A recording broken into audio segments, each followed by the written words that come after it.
Welcome back বন্ধুরা, তোমাদের সকলকে স্বাগত বঙ্গভূমি ইউটিউব চ্যানেলে। আমি রাজদীপ আর তোমরা দেখছো বঙ্গভূমি ইউটিউব চ্যানেল। এই পর্বে আমরা দেখে নেব ঝাড়খণ্ডের একটি প্রত্যন্ত অফবিট জায়গা, যেখানে আছে মন্দির, ঝর্ণা, জঙ্গল ও ছোট ছোট পাহাড়। আর থাকবো আমি তোমাদের বন্ধু রাজদীপ। তো চলো দেরি না করে শুরু করা যাক। সময়টা চৈত্র মাস, ঘড়ি কাটা প্রায় সকাল 9:30। আমরা বেরিয়ে পড়েছি ঘুরতে। কোথায় যাব সেটা ভাবতেই মাথায় এলো ঝাড়খণ্ডের একটি প্রত্যন্ত অফবিট জায়গা, যেটার নাম হলো হাকুইয়াম।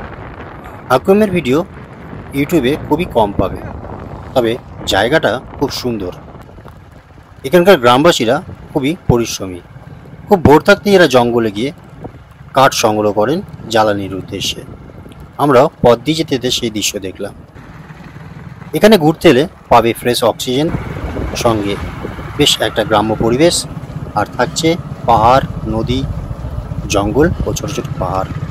গ্রামের আঁকাবাঁকা পথ ধরে আমরা এগোতে থাকলাম। কখনো বেশ ঘন জঙ্গল, কখনো আবার বসতি। এই রাস্তা বরাবর আসছিলাম আর যাব আমরা ওই দিকটা। আর দেখুন মাঝখানে একদম ফ্রেশ এলিফ্যান্ট পটি। তো রিক্সি কথাটা বুঝতেই পারছেন, একদম ওখান থেকে শুরু করেছে পায়খানা করতে করতে আমরা যেদিকে গেছি এই দিকেই গেছে। যেরকম কথা সেরকমই কাজ।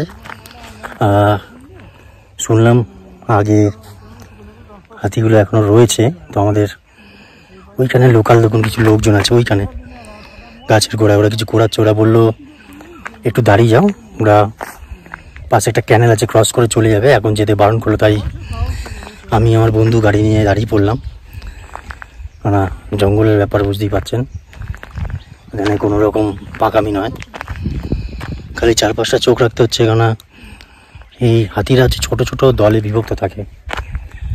ভগবানকে ডাকছি যেন না দেখা ভাই ভগবান, কেননা এমনি আমার দমের প্রবলেম। তারপর যদি ছুটতে হয় ওদের সাথে ছুটে পেরে উঠবো না কখনই।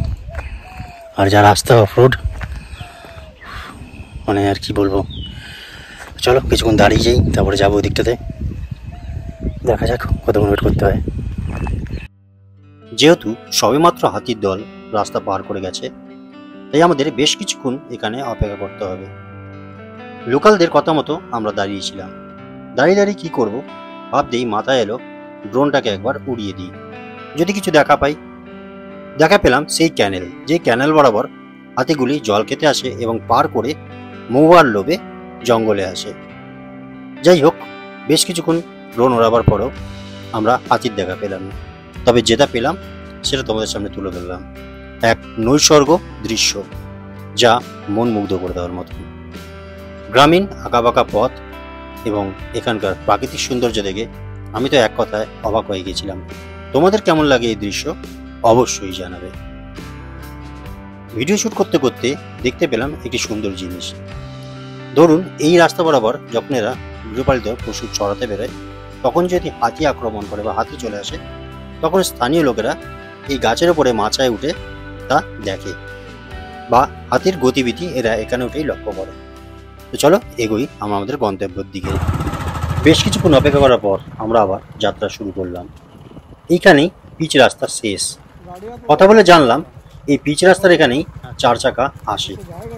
আপনারা যদি 4 চাকাতে এইখানে আসেন, তাহলে এই পিচ রাস্তার এখানেই গাড়ি রেখে বাকি পথটুকু আপনাদেরকে ট্রেকিং করতে হবে, অর্থাৎ পায়ে হেঁটে এই জঙ্গলের আঁকাবাঁকা পথ ধরে এগোতে হবে। তবে জঙ্গল যেহেতু সাবধানতা অবলম্বন খুব গুরুত্বপূর্ণ। এখানে যেতে যেতেও আমরা বিভিন্ন জায়গায় হাতির মল চোখে পড়ল, এবং অন্যান্য জন্তু জানোয়ার যেমন ভাল্লুক, তাদেরও মল চোখে পড়ল। আমার সাথে যে ছিল সেই জঙ্গল সম্পর্কে যথেষ্ট সতর্কপূর্ণ, এবং সে অনেকবার এখানে এসছে। জঙ্গলের প্রতিটি কোণ, আঁকাবাঁকা রাস্তা সব কিছুই তার চেনা। সেই আমাকে গাইড করে করে এই জঙ্গলের পথ ধরে আমাকে নিয়ে যাচ্ছিল মন্দিরের উদ্দেশ্যে। আপনারা যদি আসেন, এখানে লোকালদের সাথেই আসাটা আমার মনে হয় ব্যক্তিগতভাবে শ্রেয়, কারণ জঙ্গলের রাস্তা বুঝতেই পাচ্ছেন। তারপর এরকম মুক্ত অঞ্চলে হাতিদের অবাধ আনাগোনা, অবাধ প্রবেশ, যা একটা বিপদের পরিবেশ সৃষ্টি হতে পারে, তাই সাবধানতা অবলম্বন সবার আগে। কথা বলতে বলতে ধীরে ধীরে আমরা এগিয়ে চললাম আমাদের হাকুয়াম বাবা শিব মন্দির দর্শনের উদ্দেশ্যে। আর পথে যেতে যেতে এই ধরনের রাস্তাঘাট আমরা পেলাম। কেমন লাগলো অবশ্যই জানাবেন এই জঙ্গলের পরিবেশ। হাতি কাহা হ্যাঁ? হ্যাঁ, ল্যাট্রিন দেখা। জঙ্গলের পথ ধরে 2-3 কিলোমিটার পথ এগোতেই চোখে পড়লো আমাদের বাবা হাকুয়ামের মন্দিরটি। মন্দিরটির সামনে পৌঁছাতেই দেখলাম এক আদিবাসী মহিলা কিছু করাচ্ছিল। তো আসুন দেখে নিই সেই দৃশ্যটি।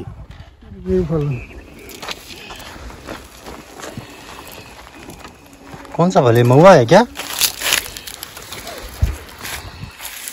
कौन सा फल है ये? मलकम। मलकम। मुहा बनता है इसमें? ये यही महुआ फल है।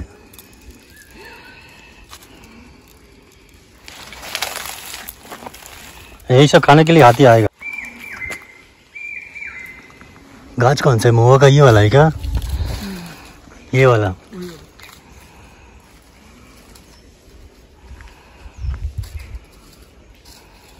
মহুয়া গাছ, মহুয়া ফল ঝুলছে, সব করাচ্ছে। এই যে আমি এটা তুলেছি,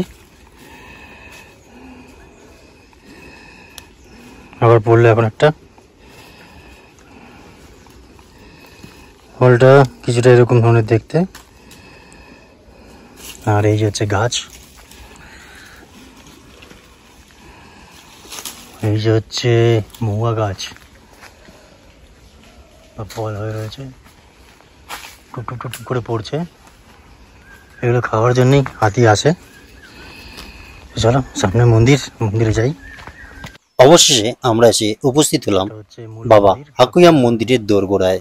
হাকুয়াম নামে না বাবা? মন্দিরটি তখন সবেমাত্র খুলেছে, প্রায় কেউ নেই বললেই চলে, খালি মাত্র আমি আমার বন্ধু।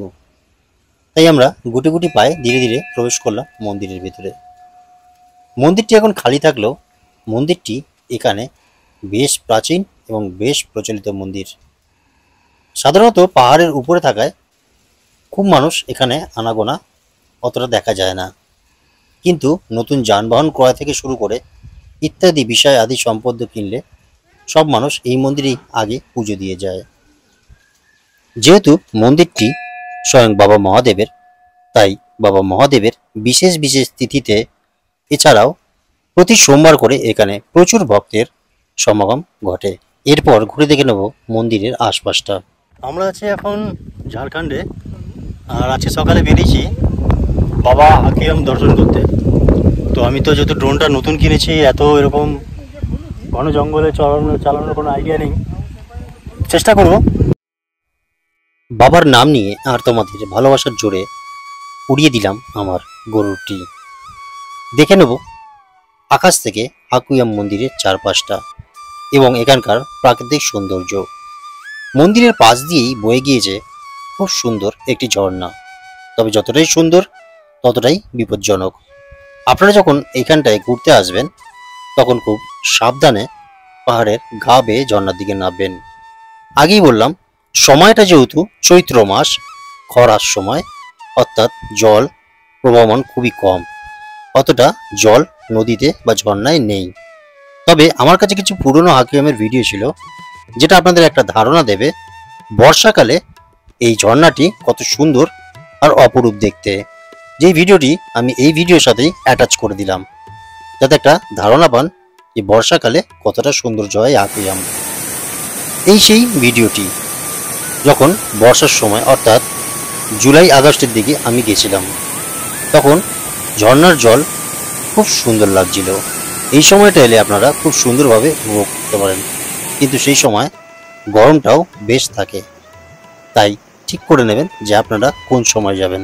তবে আমার মতে বলে বর্ষার সময় এসব জায়গায় যাওয়াটা ভালো, তাহলে আপনারা ঝর্ণা এবং প্রকৃত সবুজ ধরনের যে অরণ্য দৃশ্য সেটা আপনারা ভালোভাবে উপভোগ করতে পারবেন। তো চলুন দেখে নিই ভিডিওটি, আর অবশ্যই লাইক শেয়ার কমেন্ট করে জানাবেন ভিডিওটি কেমন হয়েছে, কী ধরনের কন্টেন্ট আপনারা দেখতে চান অবশ্যই জানাবেন। এবার আসি এই মন্দিরে আপনারা আসবেন কি করে। আপনারা যারা কলকাতা থেকে যাবেন তারা হাওড়া থেকে প্রতিদিন সকালবেলায় বারবিল জনশতাব্দী ছাড়ে আপনাকে নামতে হবে চাইবাসা। চাইবাসা থেকে ছোট ছোট গাড়ি ভাড়া পাওয়া যায়, সেখান থেকে গাড়ি বুক করে অনায়াসে যেতে পারেন এই আকুইয়াম মন্দিরে।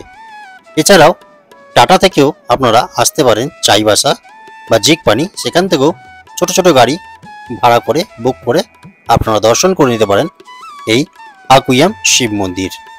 তো কেমন লাগলো এই ভিডিওটি অবশ্যই কমেন্ট করে জানাবেন। ধন্যবাদ।